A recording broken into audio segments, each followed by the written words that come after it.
Okay, ठीक है, ध्यान दें ये क्वेश्चन जो है HBr reacts with methyl vinyl ether under anhydrous condition at room temperature to give, 4 option है वो अपने को दिए हुए हैं। ये जेईई मेंस 2006 में पूछा गया है।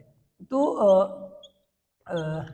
इसमें क्या दिया गया है, हमें करना क्या है उस बात का थोड़ा सोचें।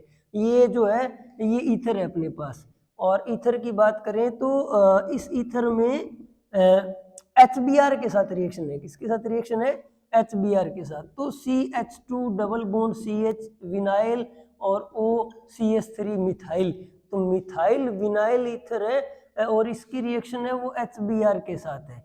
HBr हाइड्रोजन ब्रोमाइड है, तो HX है hydrogen acid, hydrogen halogen acid भी इनको कहते हैं, और दिया हुआ है अंडर अनहाइड्रस कंडीशन और एट रूम टेम्परेचर ये रिएक्शन है टू गिव।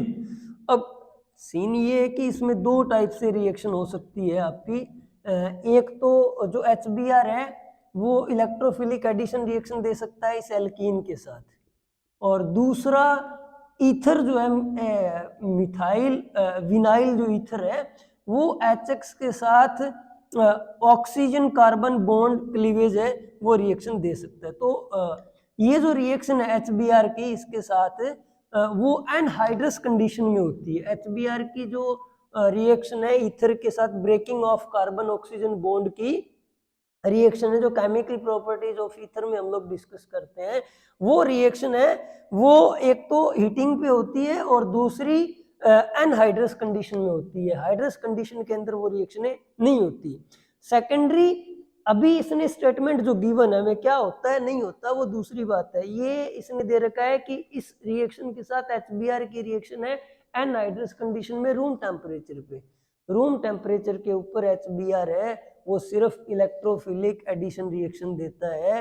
ये breaking of carbon oxygen bond in ether does not occurs at room temperature, first thing. तो एल्कीन का एडिशन होगा, इसका प्रोडक्ट डायरेक्ट मैं बना रहा हूँ वो कैसे बनेगा।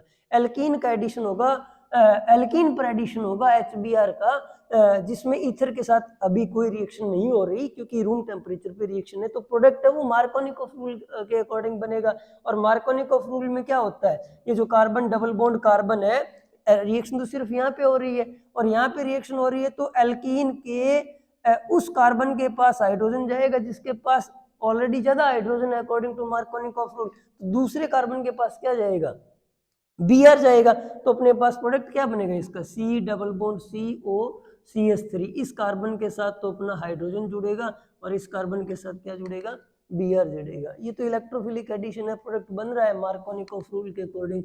और हाँ, कंडीशन ये है कि यहाँ पे यदि दिया होता रूम टेम्परेचर नहीं लिखा होता पहली बात इस क्वेश्चन के अंदर, या एट हीटिंग लिखा होता, तब हम लोगों का जो प्रोडक्ट था वो फिर अलग बनता, फिर इसमें breaking of carbon oxygen bond with ether होता, और फिर क्या बनता, फिर अपने पास ये प्रोडक्ट बनता।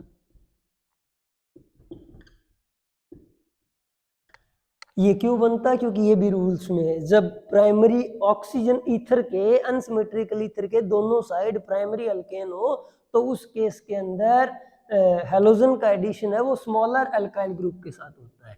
ये स्मॉलर अल्काइल ग्रुप है कंपेयर टू दिस वन, ये विनाइल है, ये मिथाइल है, मिथाइल छोटा ग्रुप है तो Br इसके साथ ऐड होगा।